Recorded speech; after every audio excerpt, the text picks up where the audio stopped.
What's poppin', everybody? Welcome back to the channel. It's KB and we locked in. Now let's jump into it. Today, we're going to be talking about J. Prince, a man many have called the godfather of rap music in Texas. So without further ado, let's go. Over the years, there have been many hip-hop entrepreneurs that have built massive businesses around music. Back in the day, there were people like Suge Knight, who built Death Row Records, P. Diddy had Bad Boy, Jay-Z had Rockefeller, Birdman had Cash Money, and Master P had No Limit. But these aren't the only labels that were able to build empires from scratch. J. Prince has been able to build his Rap-A-Lot Records brand into basically a household name throughout Texas. In fact, most of the labels I named a second ago have put Rap-A-Lot Records and J. Prince down as being one of their biggest inspirations when they got started. Not only has J. Prince seen a massive amount of success in his musical endeavors, but also in multiple other businesses too, like farming, a boxing management company, condom company, and a liquor company. J. Prince is a man of many talents, but throughout the years, he has also been able to build quite a reputation.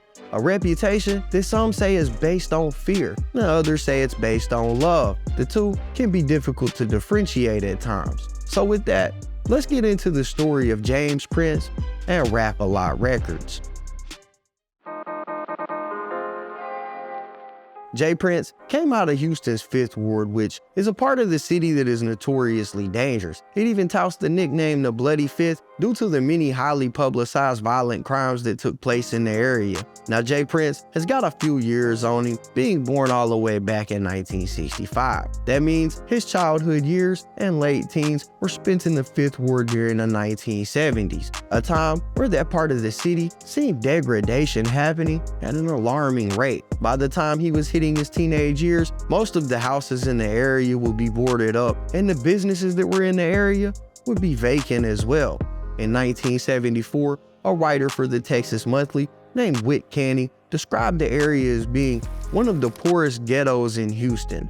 It was also described as the type of place that would cause ambulance drivers chronic fatigue, being that around this time, the 5th Ward was the city's leader in shootings, stabbings, beatings, and dead on arrival cases. Even till this day, the city's 5th Ward is plagued by violence and poverty, with the median income only being around $8,500 in 2020, where the national average was $67,521, meaning that people in this area live with an income that is 155% below what the average American makes and 64% below the poverty line. To even make it out of these circumstances is a feat in itself, as it ain't nothing but an uphill battle to make it out of this type of position. However, James Prince wasn't the type of person to let his circumstances define who he was. Instead of succumbing to the pressures of his environment, he found himself trying to make a way out early on in life by taking on odd jobs like mowing yards and other stuff like that.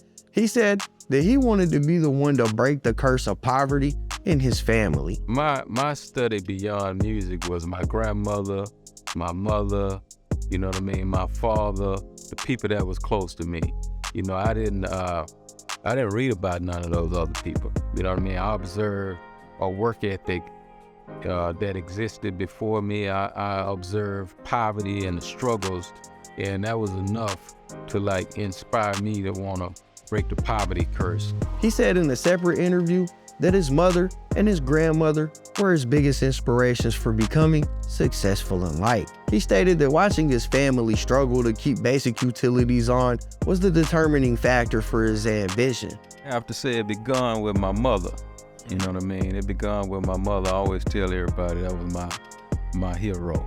You know what I mean? So I watched her, I watched her struggles. You know what I mean? I watched her movements, and I was influenced by her. And then it was my grandmother. You know what I mean? The same thing, you know, the work ethic, the struggles, the trials, the tribulations, like inspired me as a youth, as a young boy. And I vowed at the age of like 7, 8 years old that I wanted to be the one to break the poverty curse that existed in my family, because, you know, every month people was crying and different things over lights getting cut off, or we didn't have food to eat, different things like that. So, yeah, my eyes laid on my mother and grandmother first, and from there, I was willing to risk my life for that, for them to be able to have what they wanted. He also attributes these tough circumstances to his leadership mentality, saying he was raised to be the leader of the pack. Okay. Well, a lot of sharks and wolves, and ultimately, I was raised to lead the pack. It was this mentality that led to him opening up a string of businesses throughout the years, but it was one incident in particular that he said that led him to really start taking himself serious. A few years after graduating from Kashmir High School, at the age of 20, he was working in a local bank as a teller at Colonial Savings and Loan, but in 1985, J. Prince was laid off of his job. He said he knew at this moment that he couldn't leave his fate in the hands of anybody else, and he knew that the only way forward is if he worked for himself. With this, he took the little money he saved, and only a year after losing his job, he bought an abandoned building and started a used car lot called Smith Auto Sales. Fun fact, it was named Smith Auto Sales because J. Prince's name was originally Smith.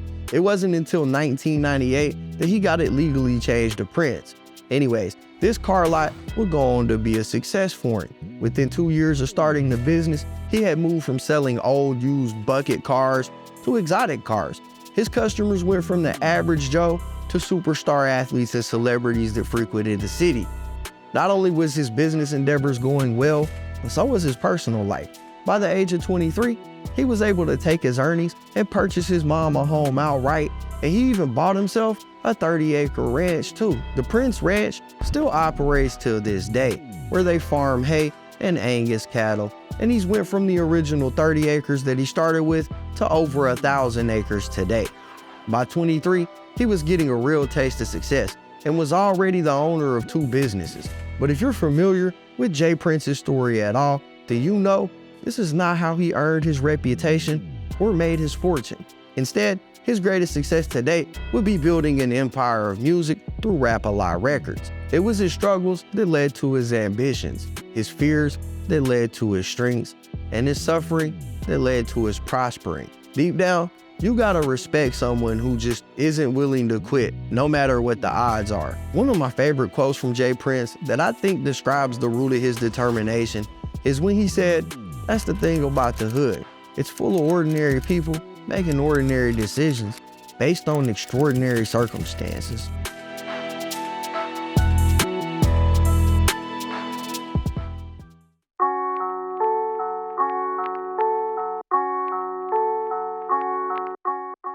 J. Prince never intended on being a multi-million-dollar music mogul. He started out just wanting to break the curse of poverty for his family, and he was successful at that. Ultimately, it would be his endeavors in the world of hip-hop that would allow him to build that multi-generational wealth that he had always been dreaming of. Growing up, he wasn't an only child. He had a brother and a sister as well, and his brother Thelton is the one who found himself with an interest in making music. His sister Zena was tragically hit by a train on a walk home from school after leaving the local junior high there, leaving only J. Prince and his brother.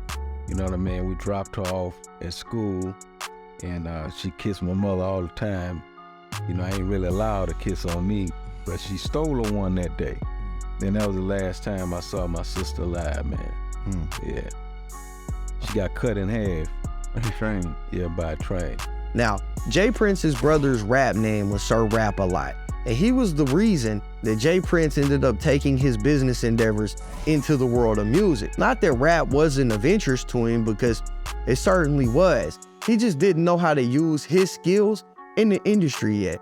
With the success of his first business, he started to enjoy the fruits of his labor. He would often be seen pulling up to the Rhinestone Wrangler, a local nightclub in Southwest Houston, in his early model Mercedes-Benz, or even in the early model Rolls Royces. It was here that Jay would watch local rap battles unfold and watch his brother display his skills on the mic.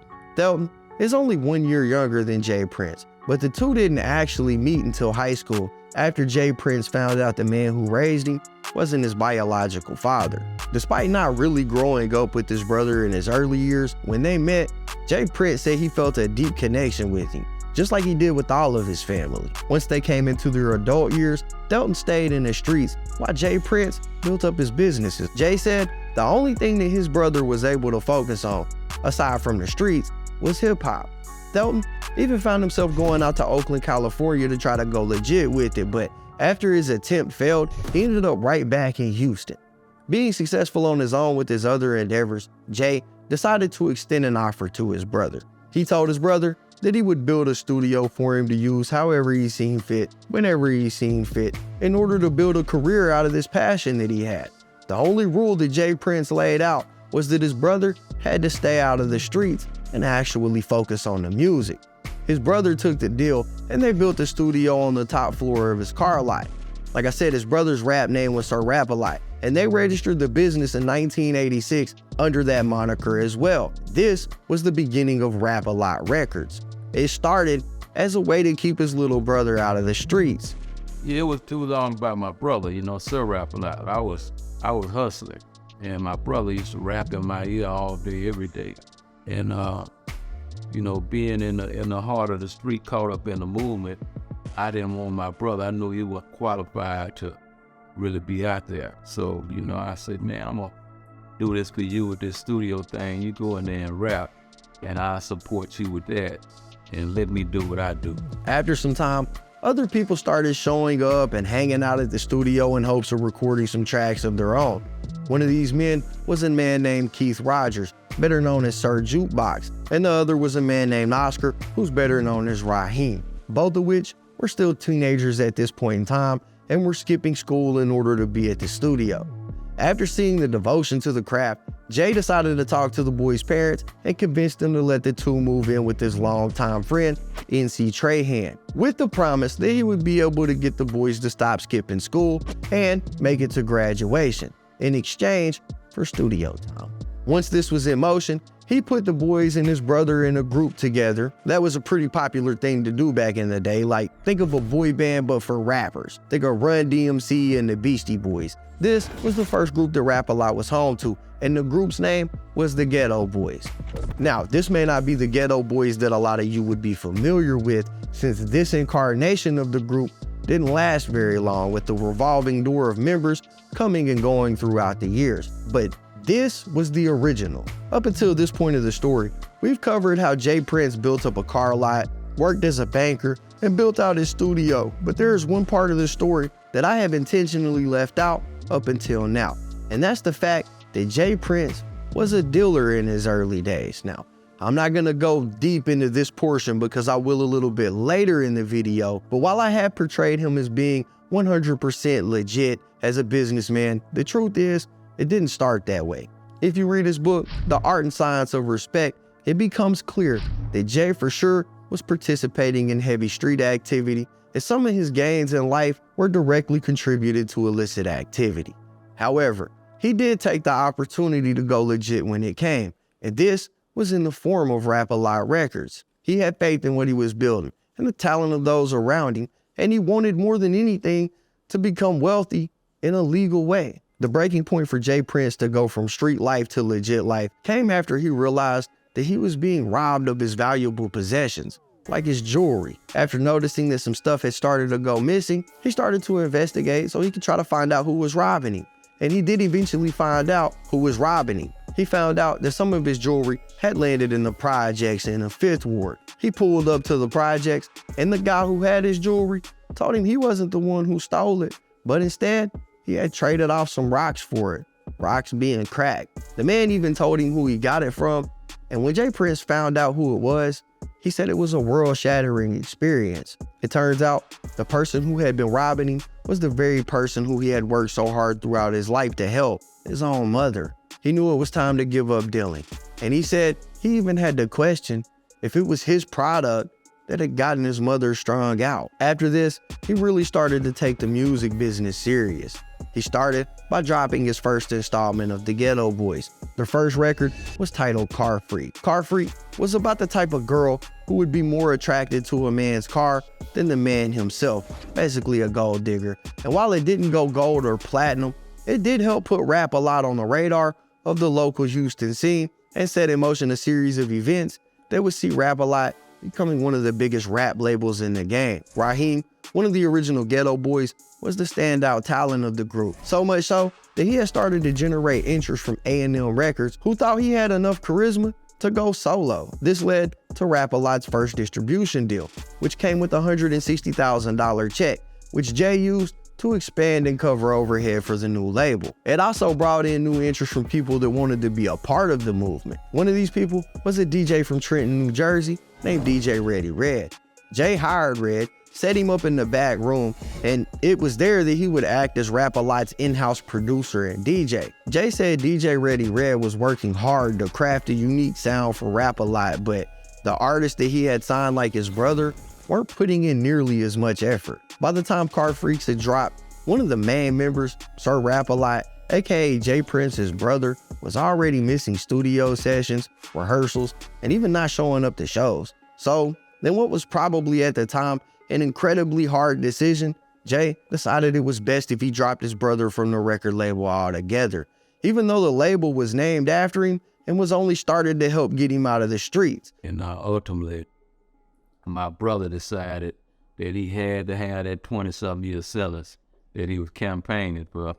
You know what I mean? He didn't understand that, so he went got it 20-something years, and I was left with groups of, members of the group. And I had gave them my word that, I would support them. So I tell everybody, well, based on my word, they kept me in the game because, I didn't really want to be doing no rap. And the deal was, if Jay started it, his brother would stay out the street. And his brother wasn't holding up his end of the bargain. It was right at this time that he got a much needed break. And it came in the form of a blue-eyed white boy named Cliff Blodgett. After the Ghetto Boys dropped Making Trouble, Jay Prince was convinced by his new business partner Cliff that they should uproot Rap a Lot, leave Houston, and move to New York, which they did for a brief time. Although Jay said it didn't feel like home when they touched down, and that's because it wasn't. He described this time period for Rap a Lot as them being lost. It was here that he got his single biggest motivation, when he was shown the checks of LL Cool J while at the Def Jam offices. While this was motivational for him, it didn't curtail the feeling of not being at home, and after concluding that being in New York wasn't gonna help Rap a Lot at all, he told everybody to pack their stuff and he moved the company back to Houston. After observing New York, hanging in Def Jam office, seeing LL.J. checks, Run DMC, I really said, damn, what's in this thing? I felt bad. So back then, Raw Flush, dealing with Raw Flush, baby. Raw, yeah. So back then, I made a decision. I said, damn, I say, trying to be somebody else. You know what I'm saying? I say, they trying to rap like somebody else, sound like somebody else, and everything else. I say, y'all pack up. We going back to Houston. Say, we finna be who we are. You know what I'm saying? That was the first movement. So I got back in, got rid of all the other Ghetto Boys. And that's when I shipped the city inside out. Came up with people that didn't mind being themselves. The foundation of my everything. You know what I mean? I'm from Fifth Ward, a place in Houston, Texas, and I was kind of shaped and molded to, stick with where I'm from. Now, in my era of music, the East Coast was real popular, and the West Coast was real popular. So one of the most important events that took place was after my partner moved Rap a Lot to New York for 6 months, for me to go down there for 2 weeks and make the decision, oh, y'all trying to imitate New Yorkers. Y'all trying to be this, y'all trying to follow. Let's go back home and be ourselves. I was inspired by the movement that was taking place at Def Jam. You know what I mean? I knew Lear Cohen. I met him when he came to Houston, so I had somewhat of a relationship with him, but you know, what inspired me the most was when I saw the checks of LL Cool J, Houdini. You know what I mean? I saw that money, I saw those checks, and I was like, this is inspirational enough for me to learn everything I needed to learn on my own. I mean, that's the way it went. Once he got back in Houston, he would meet what would become another member of the Ghetto Boys named Willie D. He also met a DJ named DJ Action at this time. DJ Action was signed to another rapper out of the area named Lil Troy, who some of y'all may know for his single, I Wanna Be a Baller. This was the beginning of the Ghetto Boys as the world would become familiar with them. Willie D, Bushwick Bill, who was a dwarf, and Scarface. They put together a debut album titled Grip It on That Other Level, which did perform decently, debuting at number 166 on the Billboard Top 200 and peaking at number 19 on the charts. Rap-A-Lot Records has been home to numerous artists throughout the years. Classic rappers like Devin the Dude, Gangsta Nip, The Odd Squad, Zero, Trey the Truth, Juvenile, Yuck Mouth, and even Pimp C and Bun B. And Empire is exactly what J Prince was building. Over the years, Rap-A-Lot has been responsible for numerous gold and platinum records and have even been noted as being involved with the discovery of Drake, who is arguably one of the biggest rap artists in the world right now. But Jay's come up wasn't one of friendly meetings and well wishes. Throughout most of his career, he used strong arm tactics and bully maneuvers to pave his way in the music industry. Similar tactics to kind of what you would see the mob use back in the day. When Rap-A-Lot finally got his first joint deal with Geffen Records, J Prince was quick to use these tactics again when things weren't going his way. The first thing on the list of things to do was to make essentially a deluxe album of their album Grip It on That Other Level. They even lined up 2 new singles for it and shot the cover, which featured all of the members in mugshot style photos. Then, 2 months before the release date, and Geffen tried to pull out of the deal, saying that they wouldn't distribute the album because it was too violent and dangerous. And this didn't sit well with Jay. In his own words, he had to have some people get beside Rick and put the phone to his ear. After a quote-unquote talk, Def America released Rap-A-Lot from his contractual obligations. This is a theme that is present throughout much of J Prince's history. He doesn't get his way, he has a talk, and things work themselves out. Even his original business partner, Cliff Blodgett, the man who helped him start Rap-A-Lot and brought the equipment down for them to record with, and the man who had been running his day-to-day operation since the inception of the company, got to experience one of these talks. One day, Jay was looking over the financial records of Rap-A-Lot when he noticed that the company was losing more money than it was making.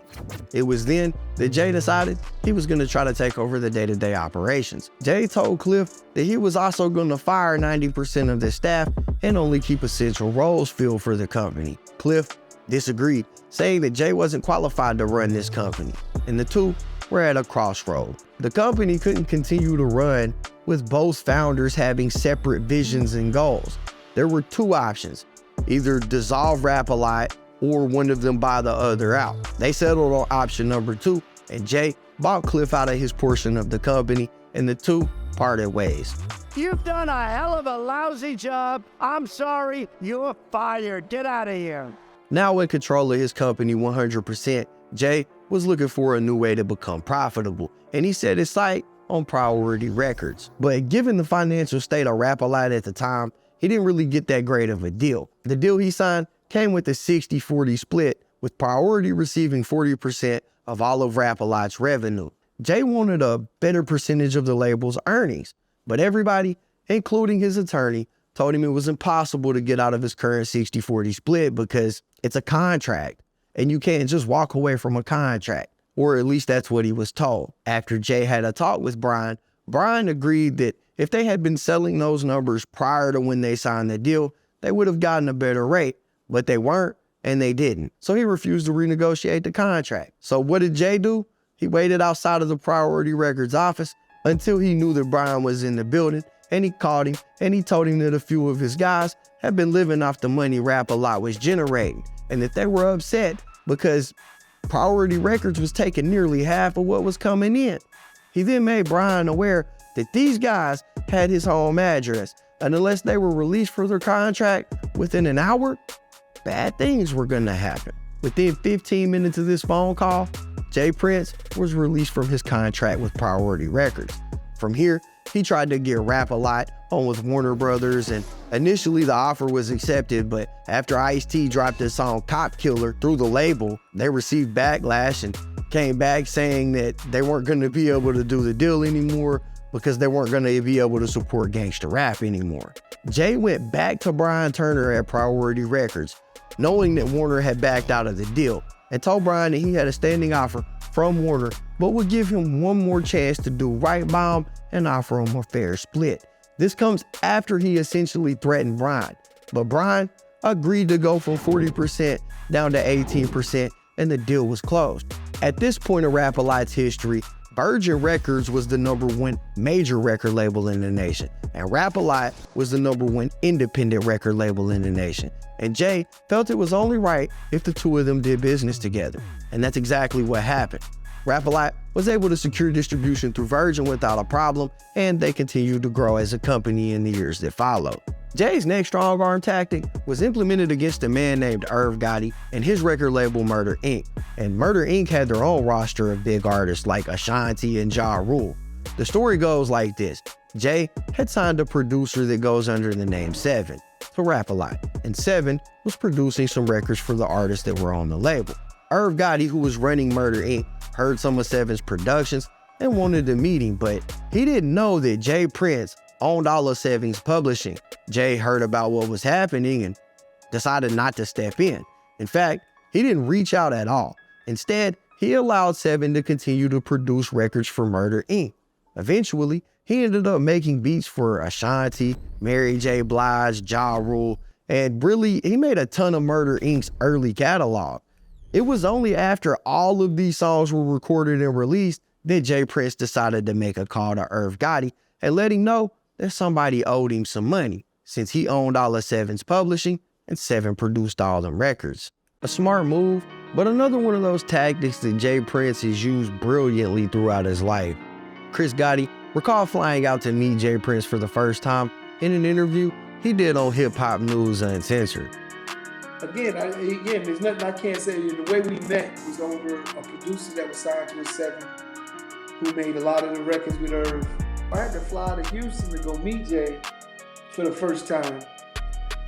You know, I know of Jay. I didn't know who he was, and he wants me to meet him on his ranch. He loves me to tell the story. He's like, "Come on, Chris, tell that story." And I tell him, I said, you know, I go out there and I was like, I had people in Houston, so I called my people up. Yo, I got a problem with someone out there. Who is it? Whatever. Yo, when you get here, just pull up. Yeah, the whole thing. And I get out there and I said, they said, who is it? Because I didn't want to talk over the phone. I tell them it's Chris. They said, oh man, that's the big homie. We can't do nothing. Everyone told us don't go to his ranch if we're gonna meet him. Whatever you do, Chris, don't go to his ranch. Oh, I'm like, yeah, I'm in Houston. Where you at? He said, come on to my ranch. I'm like, oh man. Damn.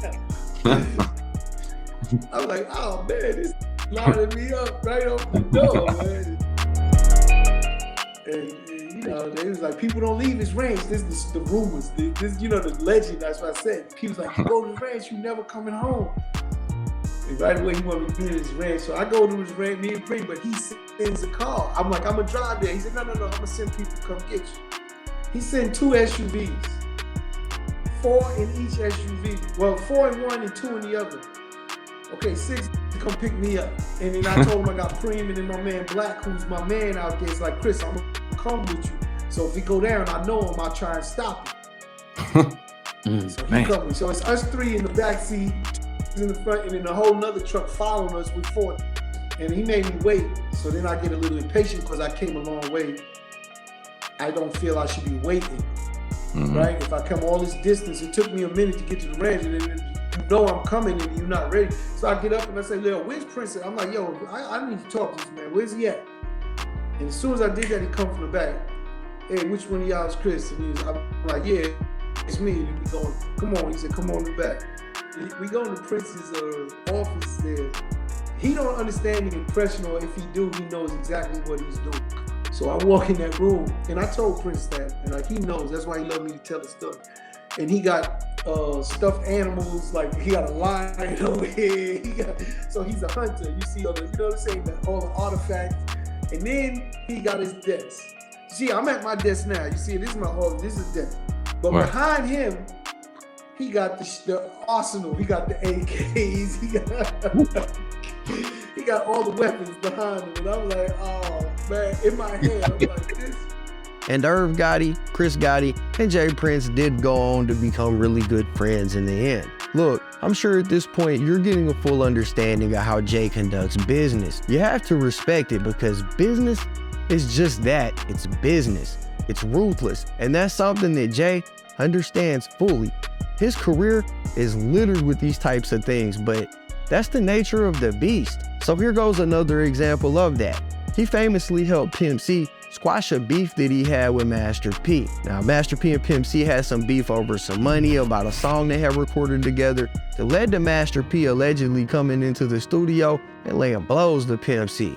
Jay Prince is the one who found himself mediating this situation, bringing the two to common ground and working everything out. Jay's next run-in would come with another independent label from the South, Cash Money. Cash Money is headed by Birdman and his brother Slim. When they first started out, Jay had made contact with Birdman and Slim and offered to support them in any way that they needed, essentially acting as like an OG for the two brothers when they were first starting out. This actually led to them having a pretty good relationship for a while. It was good enough that when Jay's son Josh got into his college years, he was able to go out on tour with Lil Wayne at arguably the biggest point of Lil Wayne's career. Like his dad, Josh was looking to make a name for himself in the music industry, and it looked like he was gonna get his chance because in 2007, he discovered what at the time was a relatively unknown artist from Toronto, Canada, who was posting his music to MySpace.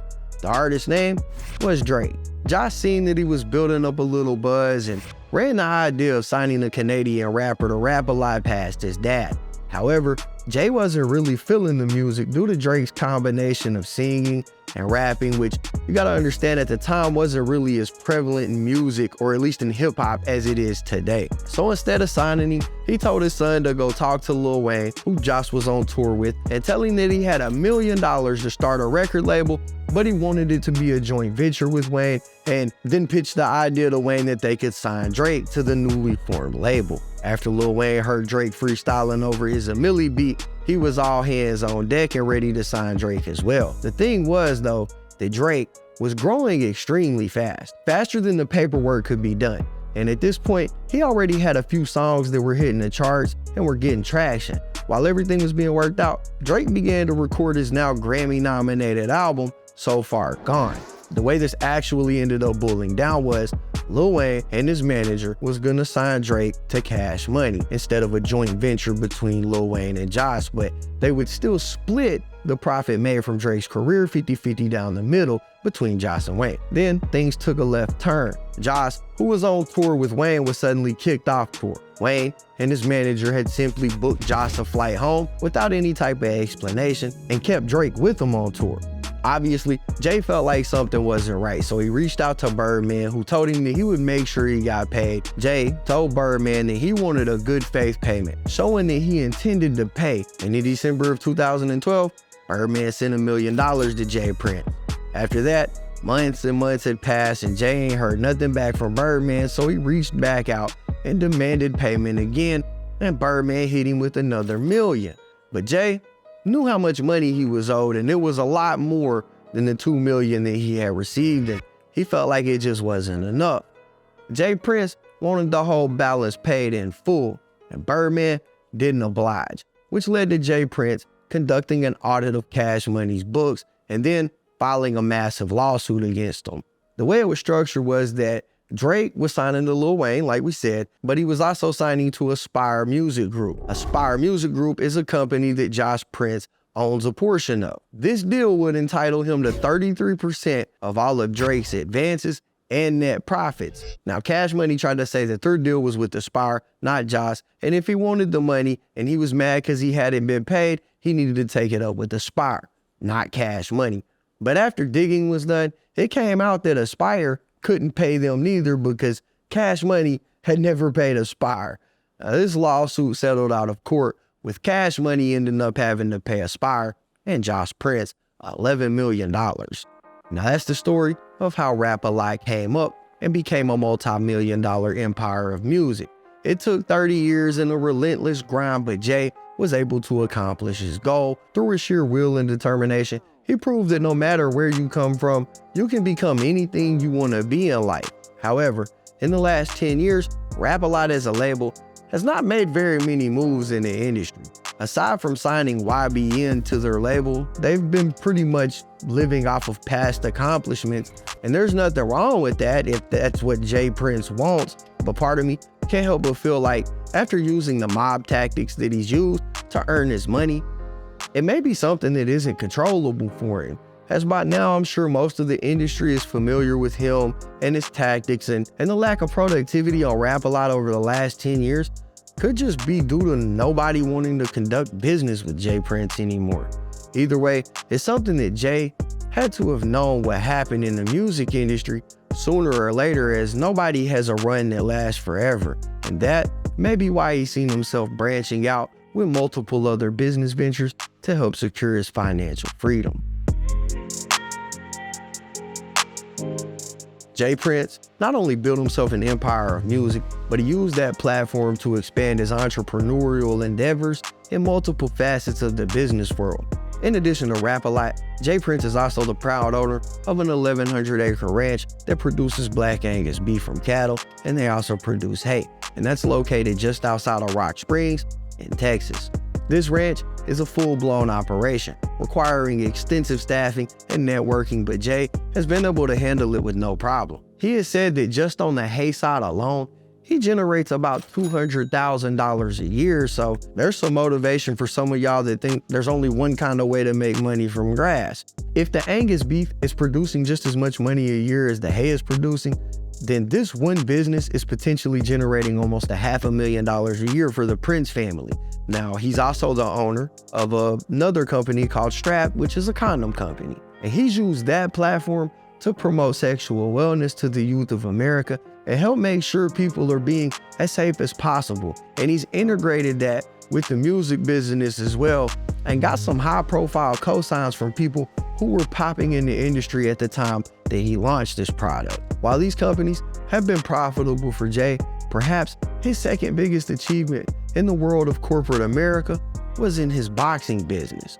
He started involving himself in the world of boxing by breaking ground in the 5th Ward of Houston, where he grew up, and building a boxing gym that was registered as a non-profit in the state of Texas. He said he did this because the gym didn't start out as a business, and it still isn't a business, but he built it so that kids from the impoverished area around 5th Ward would have a place to go, a place to be productive and network. However, after the building of the Prince Boxing Complex, he did want to try his hand at the business side of this, and so he did this through forming basically a boxing management company. When he did decide that he wanted to get into the boxing business, he set his goal as high as it could go, with the first person that he wanted to bring under contract being Mike Tyson, who at the time was one of the best fighters in the ring and in the world just in general. Jay said that he had set up a meeting with Tyson, and during that meeting, Tyson had agreed that he could become part of his boxing management team. But the next day, Tyson's number had been changed, and Jay says that he believes it was Tyson's then manager, Shelly Finkel, who decided to pull the plug on the idea because he didn't want to cut Jay in. Despite not being able to sign Tyson, while he was meeting with Tyson, he did meet another young boxer who had given him his info, but he didn't give him the info for boxing. Instead, this young boxer was interested in making some music. In fact, he had been recording his own tracks independently and wanted to talk with Jay Prince about Rap-A-Lot and if he could get his foot in the door in the music industry. Jay really wanted to do boxing though, and he was already in the music industry, so he really wanted to focus on just boxing. So when he reached out to this young guy who gave him his information, he let it be known that that's all he was interested in, was managing him as a boxer. The boxer's name was Floyd Mayweather. And by the time that this meeting took place, he was already a champion fighter in his division. I flew out. I'm in Vegas right now at my house in Vegas. And I met Floyd in the gym with Mike Tyson. Mike Tyson was my talk. And while I'm watching him spar, Floyd came to me like on 2 different occasions. Yo, Jay, I heard of this group. Oh, yo, Jay, if you want to do something later on, here's my number. Like, yo, okay, but I don't really know who he is. I don't know, I have no idea really who he is.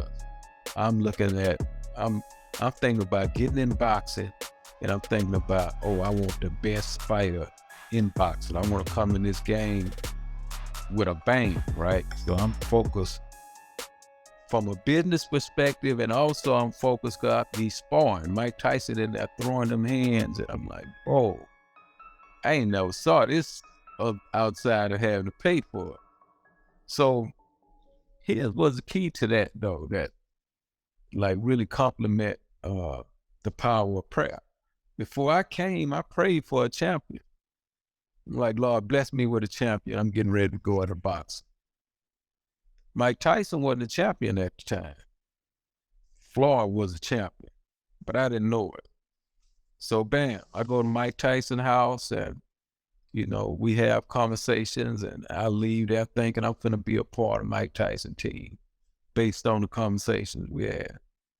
Next day, I can't reach Mike Tyson.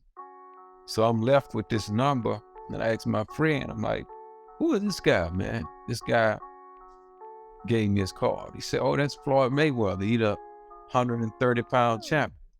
So a red light went off in my head. I'm like, oh, a champion. I said, man, I prayed for a champion. Bam, called Floyd. Within a week or so, we done a deal, man, and I managed him. I helped lay that foundation that he eating off of. Now, Floyd Mayweather and Jay Prince worked together for 4 years, but just like with the music industry, it didn't take long for Jay to start applying pressure, even though he says that it ended all good. You was instrumental in Floyd Mayweather's career early on too, right? Oh, most definitely. Most definitely. I managed Floyd Mayweather for 4 years. Yeah. Why didn't that work out? Well, it did work out. It worked out for 4 years. Okay. You know what I mean? It worked out for 4 years. And, after my contract was up, Floyd, moved on to other things. That's what he says, but according to everybody else, when Jay's contract was up to manage Floyd, Floyd didn't want to do business with Jay anymore. And so he started changing up his circle of people. He didn't want a new contract. And this all came to a head at famed lawyer Bob Abrams' gym when some affiliates of Jay laid the beats on affiliates of Floyd's. What can you tell us about helping Floyd Mayweather with dangerous Houston manager Jay Prince? He's got a lot of fame, and Floyd needed you to fix that situation. What can you tell us about what happened there? Well, we were at dinner one night, and I got a call that there was a disturbance in my gym. And Floyd apparently had asked us not to do a fight in October, but to do it in December after James Prince's contract with him had run out. So the disturbance in my gym was that some people came over with or without the knowledge of James Prince and proceeded to break a couple of heads of people in Mayweather's camp with baseball bats. And so the gym was splattered with blood. And Floyd came to my office the next day and he said, Prince wants his money from the fight that's coming up. So I said to Floyd, fine, if that's what you want, I'll write him a letter of credit. And Floyd said to me, Prince don't do no letters of credit. You better send the cash. So I wrote a check and I made a contract with Prince's lawyer, and he got paid the money that he said he was entitled to as Floyd's manager. Well, had Floyd told you anything about him before this disturbance? No, I had met Prince while he was Floyd's manager, and he conducted himself very businesslike, very well, and I've dealt with him since, and he's been a man of his word. So I have no complaint with James Prince. What the falling out was, if there was a falling out, that's between Floyd Mayweather and James Prince. And man, I haven't been in this business for 50 years, so I'm going to end up getting involved in their dispute. I mean, I'm too smart for that. But what did Floyd say to you to get you to write a check for $600,000 just like that? Like, what specifically? Floyd was afraid, yes? Well, you know, whether he was afraid or whether he was doing the right thing, that's for Floyd to determine. But this was the percentage of Floyd's purse that Prince would have been entitled to as his manager. The difficulty was that the check... There was blood all over the gym and baseball bats. Like, what do you mean doing the right thing? Like, you sounded afraid. I'd stopped practicing law a number of years ago. I'm not going to be a judge or jury on this dispute. I'm just telling you what happened. After the Floyd contract, he found himself signing a fighter that Floyd had actually beat while under his management. And that boxer's name was Diego Corrales. Diego Corrales actually went to jail for months after his fight with Floyd. He served 14 months in prison and was signed to Jay under a management contract while he was locked up. When he got out, the two went to work, and Diego actually had some really spectacular fights after this, but tragically, he would get into a motorcycle accident that would take his life, leaving Jay again without a fighter. Since then, he's managed the likes of Andre Ward and Shakur Stevenson, and still to this day, he is involved in the boxing industry. Maybe even more so than music at this point, which could be one of the reasons why Rap-A-Lot hasn't been doing a lot lately, because Jay Prince is focused on boxing. But either way, just like with music, some of these deals were very lucrative, and some of the boxing matches that Jay was able to negotiate and make happen were in the multi-million-dollar range per fight. It's clear that Jay has a business acumen that is to be respected, and there is no doubt that he has legitimately made a ton of money legally. But one thing that we haven't covered in this story so far, and you probably noticed, is the legal troubles that Jay has found himself in over the years, and how it's all rumored to have been started off of the back of a drug empire.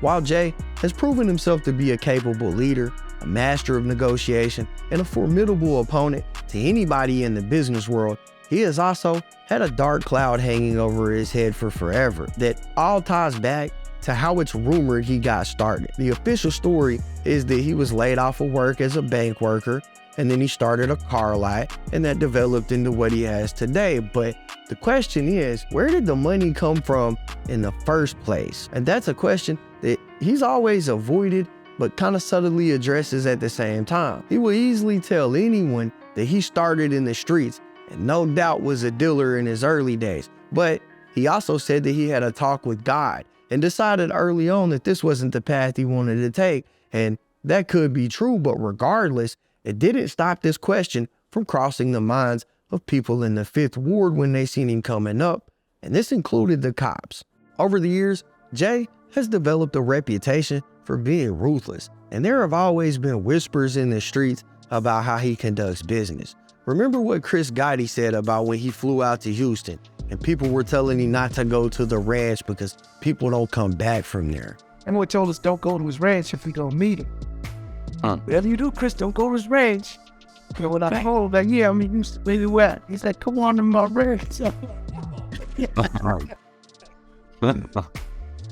I'm like, oh, man, this nigga's loading me up right off the door. And, you know, they was like, people don't leave his ranch. This is the rumors. This, you know, the legend. That's what I said. People's like, go to his ranch, you never coming home. This is something that has loomed over him from the beginning. But publicly, he is as humble as he can get. And it's very convincing when he's saying he isn't tied to the streets, and he may not be. But from the jump, the police thought that he was. And that's really all that it takes. There were a few key incidents that we can talk about here. For one, in 1992, an El Camino from Smith's Auto Sales, which was Jay Prince's car lot, was stopped near El Paso, Texas for a routine traffic stop.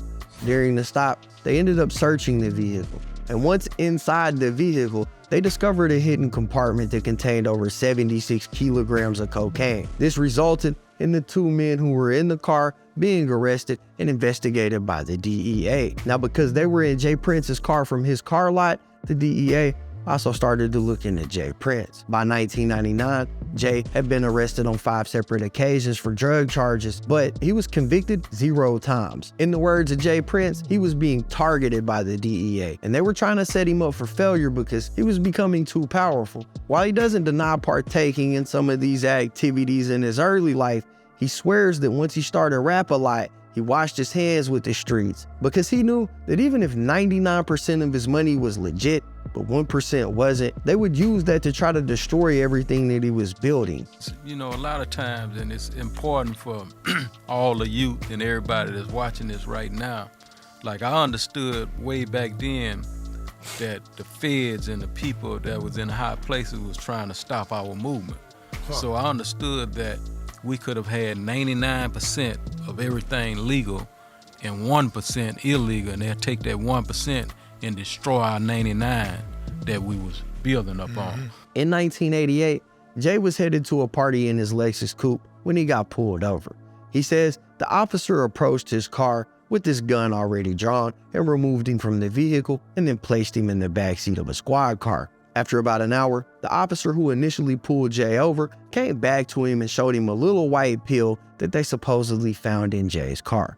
He was arrested and booked, and when he made bond the next morning, he wasted no time building his defense. He immediately went to the hospital and took a drug test. This was to prove that he wasn't under the influence of any of the narcotics that they say they found in his car.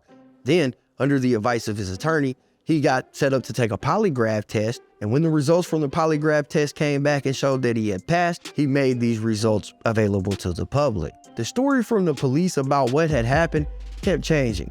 First, the pill that they found was said to be ecstasy. Then, it was Mandrax, which is also known as a Quaalude, which the world doesn't have any more of those anymore, but they did back then.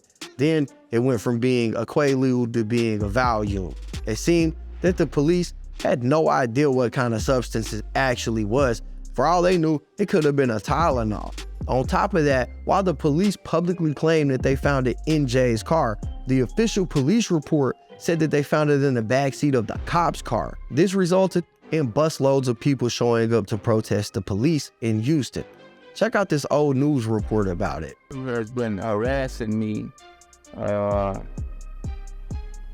and saying things for a long time, but for them to go to the extent where they have to do dirty, things like this and plant dope on me, that upsets me a lot. A controlled substance were found.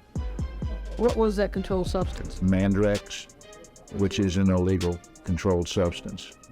Police originally thought the pill was a hit of the designer drug ecstasy. Rick Hartley also says the pill was found in James Smith's car, but the police report indicates the pill was found in the backseat of the cop's car. The lab report from the chemist indicated that the substance that was submitted was diazepam, Which is Valium. We went from 3 different things, from ecstasy to Mandrax, and now it's Valium. Pulled behind me, put his lights on. I stepped out the car. The officer drew his gun on me and put me in the back seat of his car. And he went to questioning me about how did I beat the case that he charged me with. They started searching my car. Found nothing on the inside of my car. They then told me they were waiting on some DEA agent to call. So Raymond then walked over to the car and bent down and came up with this pill. To make a long story short, I was totally unaware of them charging me with that pill. Where do you think the pill came from? I think the pill came from Raymond's pocket. And so you think they planted this pill on you? Oh, definitely. In the car? Definitely. Cases across the United States the last 8 years, and I've never seen anything like this, where a drug is one thing at first, then it becomes something else, and then once again it's tested and becomes something different. Nowhere in the completed police report does Officer say that he had searched his vehicle earlier that afternoon or that evening before placing Mr. Smith in the car. Brought more than 100 protesters outside HPD headquarters on Monday. One of those protesters, Rap-A-Lot president James Smith. Yeah, just bad cops. You know, I'm not prejudiced or nothing like that. Just crooked cops. I have a problem with them, and that's why we're here today. This protest here today isn't just about James' situation. It's about situations like this that have occurred to other people in the Fifth Ward and other black areas, not just here in Houston, but in other parts of this country. We tried to give HPD spokesman Rick Hartley a chance to clear up this apparent mix-up, but Hartley declined an on-camera interview. By telephone, he admitted he'd made a mistake. The thing about this entire situation is that James Smith was arrested 24 hours after his record company had recorded its latest song. It's entitled Crooked Officer. Mr. Officer, why you want to put me in a coffin, sir? See, I've been living in this neighborhood for too long. Why you want to come and try to run me from my home? So what we need to do? He say he like good cops, not bad cops, and we need to put a stop to bad cops. We're asking them to be responsible and punish those officers who are abusing their authority. You know, from planting drugs to murder to beatings, prejudice. It's a variety of things that's going on, and all that I don't address that the police department are aware of, I just hope they would step out and address these issues because they exist. These charges were eventually dropped, but only after he declined to take a plea. He had won the battle, but there was a war coming because although he got the victory here, he had publicly humiliated the police department and the DA's office. He had showed them exactly how much power he wielded through his platform, and this started a decade-long investigation by the DEA. The two agents in charge of this investigation were Chad Scott and Jack Schumacher, two men that Jay describes as hitmen for the government. The harassment started almost immediately with the agents camping outside of the Rap-A-Lot offices and pulling over people who were coming to and from the location. One night, Jay said he was riding in his car on the interstate when he was pulled over. An officer approached his window and asked him to continue driving forward, exit the interstate, and pull over in a McDonald's parking lot that was just off the exit. When he took the exit, he noticed that the McDonald's parking lot was empty and that the store was closed, so all of the lights were off, but he also noticed that there were two vehicles in the parking lot already. Feeling uneasy, he decided to exit and pull over in the gas station parking lot instead. After a few minutes of sitting in the parking lot and getting his car searched, he seen another car turn on its headlights and leave the McDonald's parking lot and then start driving over to the gas station that they were at. According to Jay Prince, a man got out of that vehicle wearing a tactical vest and he even had on eye black. He talked with the officer and then left. That made Jay feel uncomfortable, and after hiring a private investigator, he found out that the man in the tactical vest was DEA Special Agent Chad Scott. The DEA became so desperate to catch Jay Prince trafficking narcotics that they went as far as fabricating an entire indictment and developing an elaborate sting operation that resulted in the arrest of several people, two of which were directly connected with Rap-A-Lot. Now, there were three people targeted in this sting: a man named Stephen McCarter, who was the third in charge at Rap-A-Lot at the time. The second was a Houston PD officer named Cedric Rogers, who is the cousin of McCarter. And the third man was a man named Edward Russell, who also occupied a management role at Rap-A-Lot. The DEA had a confidential informant named Phyllis Connor. Phyllis was working undercover on a Rap-A-Lot case and had built a rapport with Edward Russell. On January 7, 1999, the night of the planned sting, DEA agents placed an ice cooler containing 6 kilograms of cocaine and $90,000 in cash inside a motel room with Connor. Connor telephoned Russell, explaining that the drug couriers were at the motel and that she would lure them from the room and leave a key under her car so that Russell and his associates could enter the room and take the cooler that had the 6 kilos and 90 grand in it. McCarter and Russell arrived at the scene of the crime in a black Volvo with McCarter at the wheel. At this time, two other men that the DEA presumed to be associated with Russell and McCarter pulled in.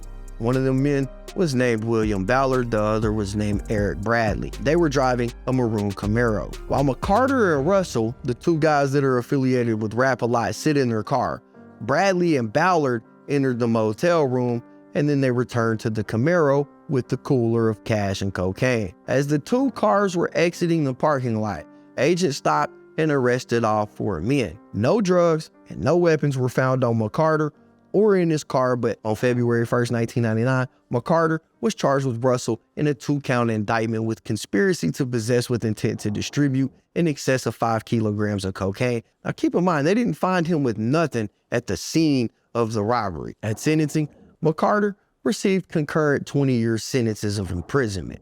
So essentially, the DEA entrapped the two men. They didn't have any actual evidence that they did anything wrong other than the testimony of Phyllis Connor, who was a confidential informant. The DEA plotted the entire thing. They didn't even get out of the car. The two other men that were with McCarter and Russell allegedly are the ones who robbed it. That's crazy. After a pretty unfair trial that Jay Prince was in attendance for and that sentence being handed down, Jay felt that him and his employees were being targeted. And this prompted him to reach out to Congresswoman Maxine Waters, who is known for advocating for people in the African-American community when their civil rights are being impeded on. CJ had done some research on the lead DEA agents in this case, Jack Schumacher and Chad Scott, and he found out that Jack Schumacher had killed over 6 African-Americans while on duty, many of which were the focal point of his investigations, and most of the incidents happened when he was attempting to make an arrest. This is what he wanted to bring to Maxine Waters' attention. So he invited her down to meet him, gave her an in-depth look at his business dealings, and presented her with the information that he had gathered about Schumacher and Scott and the sting that had taken place. After hearing the information, Maxine Waters agreed that she would help him. She took this information and wrote a letter to the Attorney General. Now, it took a couple of months to get a response from the Attorney General, and in the meantime, Jay had taken some of his wealth that he had earned and donated $1 million to the Brook Hollow Baptist Church in Houston. He did that so that they could help finish construction on the church.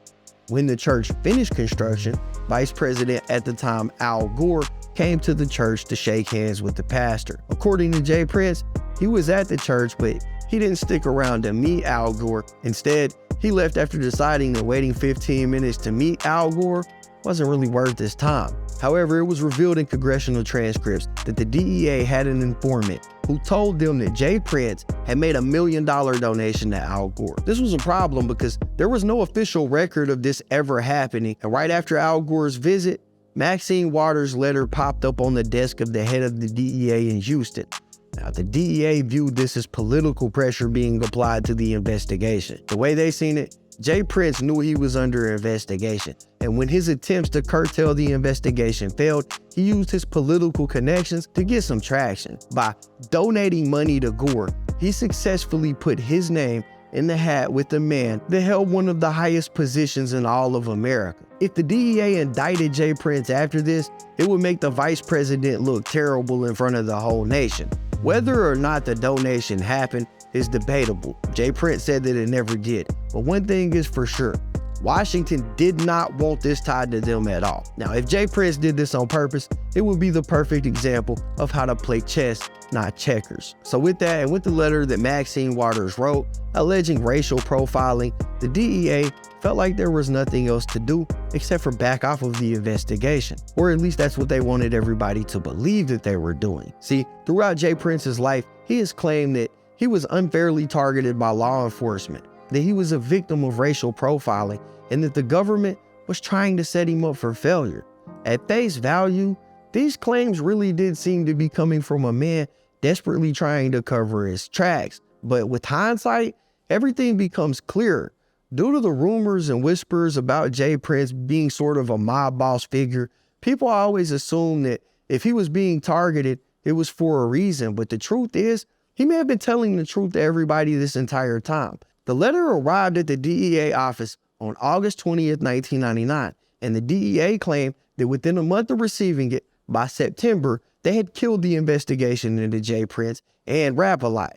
Except for they didn't. We know this because on March 14, 2000, a whole 6 months later, an email arrived at the DEA field office in Houston from the head of the DEA that read, "I understand that the situation involving Rap-A-Lot and James Smith, aka James Prince, has only gotten worse. To eliminate any further difficulty in this matter, I have decided that the Houston Division will curtail any enforcement against this subject. He concludes by saying, at any rate, it is over. We are closing our case on Prince. Essentially, what this email does is confirm that they were still investigating Jay 6 months later, and were making the situation worse than it already was when the letter was first written by Maxine Waters. The next day, the head of the field office in Houston wrote back and said, now we bow down to political pressure anyway. If I had known this, I would have never brought Jack in the case, nor would I have even pursued it.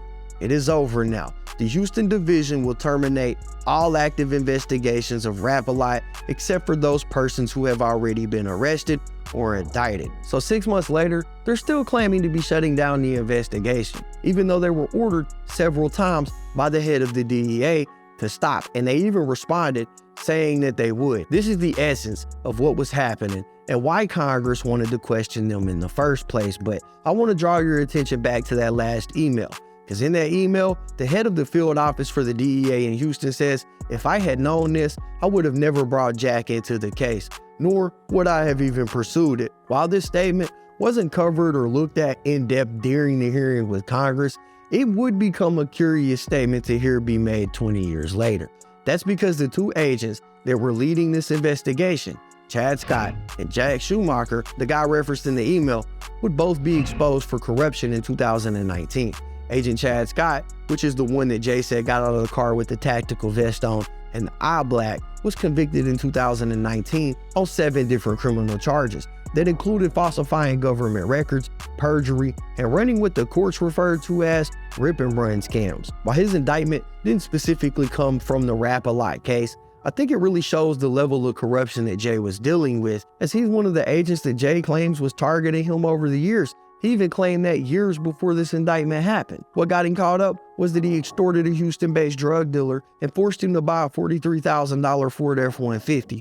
Once the dealer bought it, Chad took possession of the truck, made his way to the police station, and registered it as a seized vehicle, saying that he had got it in a Louisiana investigation, even though he just swindled it from a dealer in Houston. The change of state that he seized it from meant that Chad didn't have to hand it over to his task force because his task force didn't seize it, and instead, he could register it and use it as his official work truck. He was convicted of the crimes, and each charge for falsifying paperwork could have carried a maximum of 20 years in sentence. Each of the perjury charges could have carried a maximum of 5 years in prison. He could have theoretically gotten 110 years in prison, but when you got the government prosecuting the government, that's just not what you see happen, so he only got 13 years. Oh yeah, they finally caught the 2 DEA agents assigned to take my life over a decade ago. The 2, Jack Schumacher and Chad Scott, were both mentioned on 2 songs, Look Into My Eyes and Gangsta by Scarface. We put the spotlight on these so-called gangster DEA agents years ago because of their threats on my life and many other criminal acts they committed. I hired investigators to investigate Jack Schumacher and discovered that he had killed 8 people on duty. This is highly unusual for an officer to use his weapon so many times. As an officer, he was never convicted of murder and was promoted from officer to a DEA agent only to kill more. So the hitman and his sidekick Chad Scott were assigned to destroy me and Rap-A-Lot Records around the same time Murder Inc. and Death Row was being attacked by law enforcement agents. A decade later, the truth has come to light. The very thing I revealed years ago about the 2 agents, Chad Scott has now been indicted for. Over the years, he left a trail of blood and bodies by victimizing homies and becoming a criminal with a badge. Now, the time has come for the victims in Louisiana and Texas to come together with any information on this scumbag to free those who have been wrongfully set up and imprisoned by him. I wrote all of this in details in my book, The Art and Science of Respect. This isn't even the craziest part of the case, because there's a whole other part that we haven't even touched on that exposes the corruption even more, and it involves a man from the 5th Ward of Houston named Lamar Burks. Lamar Burks was imprisoned in 2000 for the 1997 murder of another 5th Ward man named Earl Perry. Lamar was convicted, but the 2 officers that were working this case were Chad Scott and Jack Schumacher. Lamar claimed that he was innocent since the very beginning of this case. And he even says that he was in a whole different state when the murder took place, but Scott and Schumacher were pushing the narrative that Burks was commissioned by Jay Prince to act as an assassin and take out key witnesses in the Rap-A-Lot case. These claims are unfounded, and they were called speculative at best by Congress. But Lamar was still convicted of the charge and sentenced to 70 years in prison. Years later, after Chad Scott was indicted, the details of the case were brought back into the spotlight and questions began to arise regarding the facts. New tonight at 10 o'clock, it was a 1997 murder case that didn't get that much attention at the time. A neighborhood dice game ending in gunfire. Well, more than 20 years later, there are new questions about the investigation and the man convicted of the crime. Channel 2 Investigates discovered a federal agent involved in the case is now in trouble for lying, and someone else has come forward claiming he was one of the triggermen. Tonight, Channel 2's Brandon Walker lays out the new evidence in the case in a Channel 2 News exclusive, and he has a prison interview with the man who has maintained his innocence for more than 2 decades. 911, what's your emergency? An emergency spilled about a Fifth Ward parking lot.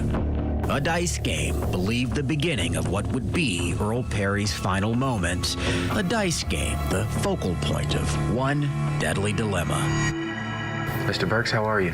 One for which Lamar Burks has done hard time. Nearly 19 years for murder. Convicted of a crime Burks says he didn't commit. Couldn't have committed, he insists. Did you at all even know Early Perry? No. Never seen the guy, never met him a day in my life. June 30th, 1997, the parking lot of T's Restaurant, the scene, the after-hours spot for food after a night out across Cavalcade Street at Mr. A's Club. That's where a group stopped by for a dice game, Earl Perry among them, and after a disagreement, bullets flew. Perry was shot 3 times, according to his autopsy, the fatal blow to the back. Where were you? Well, I was in Louisiana, en route to my sister's wedding. Burks's alibi hasn't changed since his first arrest, shortly after the killing, although prosecutors eventually dropped the charge after their sole witness said it was a case of mistaken identity. So how did they circle back to Burks? Seems a larger, more complex tale strings that together. Burks claims a crooked DEA agent locked him up. Now others who say they were there that early morning support his claims. Had you heard of Chad Scott and Jack Schumacher prior to your case? Sure. I mean, their names were in the street. You know, you couldn't, especially in the hip-hop community. In the 1990s, the hip-hop community thrived in Houston, and none moved the needle more than Rap-A-Lot Records. Burks was right in the middle of it, with his own label. I started in 1992. One of the first groups I had was Insane Plan, and I had a group, Pluto, and a few more other acts. The DEA, including one of their big guys, Chad Scott, took note of that scene, made arrests too. These agents, they were out of control. They were just, it's heartbreaking. It's frightening, and I'm glad that they've been taken off the street. These days, Agent Chad Scott finds himself on house arrest. A jury in New Orleans convicted him last month on 7 counts. Overall, corruption was the case prosecutors gave him. Perjury, obstruction of justice, falsifying government records. The allegations stem from Scott's work as a DEA agent north of New Orleans after he transferred out of the Houston area. And since federal investigators zeroed in on Scott, convicted felons have walked free. Prosecutors asking a judge to dismiss their charges, claiming Scott coerced witnesses into giving false testimony. As for Lamar Burks, the prosecution had 3 key witnesses. The first, who testified only to a grand jury, now says in a sworn statement Scott coerced him, resulting in Burks being recharged in 2000. They were pretty dangerous. The second, one of 2 gunmen on the scene that night. That night there, I never seen Lamar not one time. That's right. The second witness has flipped too. Clayton Brown was also convicted in Earl Perry's shooting death. Who pulled the trigger? I pulled the trigger. Them dared me to pull the trigger. Brown served 5 years, says he saw a commotion at T's, ran over to help his friend, Darevin. Actions Brown says he now regrets. When you say you fired your gun, why did you do that? Because this is my friend. This is a guy from the hood that I growed up with, and I felt like he was in harm's way and he was outnumbered. Now, in sworn testimony, Brown claims he provided a false statement, says he did so out of fear. After I heard this guy got locked up and was charged, so I was like, now it's the perfect time for us to tell the truth now. You know what I'm saying? We ain't got to worry about nobody trying to come kick our door in and kill us. You know, because they said this guy, Chad Scott, this is what he was known for doing. Lamar Burks has filed several appeals since Chad Scott was arrested, but each appeal has been denied, and he still remains incarcerated right now.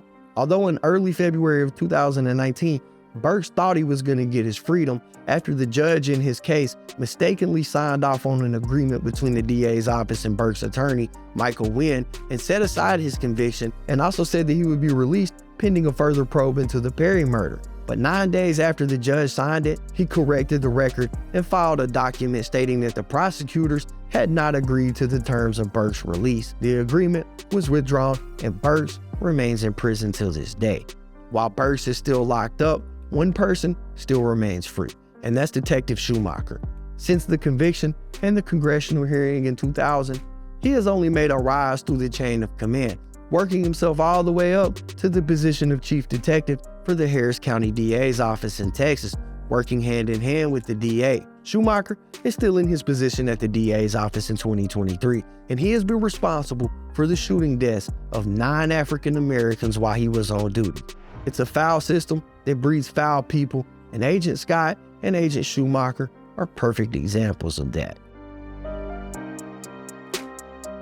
In the end, Jay Prince was born impoverished, but was able to go against the grain and beat the odds. He worked his way out of a bad situation and built an empire. And no empire is constructed without pushback from those who wish to leech out the greatness. And this manifested itself time and time again throughout Jay Prince's life. But he kept pushing, and when the odds weren't in his favor, he tipped the scales. He has a story fit for a movie, and a lot of it is hard to believe, but reality is often stranger than fiction.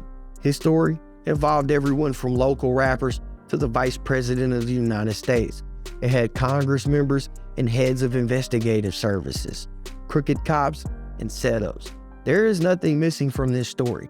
At the end of it all, you have to respect how Jay Prince reacts to adversity and the dedication that he gave to his dreams. He started off wanting to break the poverty curse for his family, and that put him in the crosshairs of those who are supposed to protect us. While he did ultimately achieve his goal, it came with great sacrifice, both in his personal and professional life. I think it's a harrowing story about overcoming the impossible, and after my research, I have a newfound respect for Jay Prince. I only wish that the other people that were affected by this, people like Lamar Burks, would get more attention to their situations, because I'm sure with enough digging, it could be discovered that these two aren't the only ones who have been impacted by the rogue nature of Chad Scott and Jack Schumacher. From the beginning, Jay Prince was facing the toughest of odds, but through sheer willpower, he was able to build a music empire, a boxing management team worthy of the big leagues, and several other businesses, all of which will ensure that his children never have to experience the curse of poverty, and that is a commendable act. While most people have heard the stories about Jay Prince and the rumors of him being ruthless, at the end of the day, he's just a man who refused to be held down by anything or anyone. If any of us were in the same positions, facing the same crooked system at the level that Jay Prince was, I'm not sure that we would get the same outcome. It takes a certain type of person to face these type of challenges and prevail, but Jay is one of the few who actually did it. Anyways, that's it for the video, guys. If you enjoyed the content, be sure to hit the like button, subscribe, tap the notification bell so you get notified every time I upload a video. As always, it's been fun rocking with y'all, man. I'm out.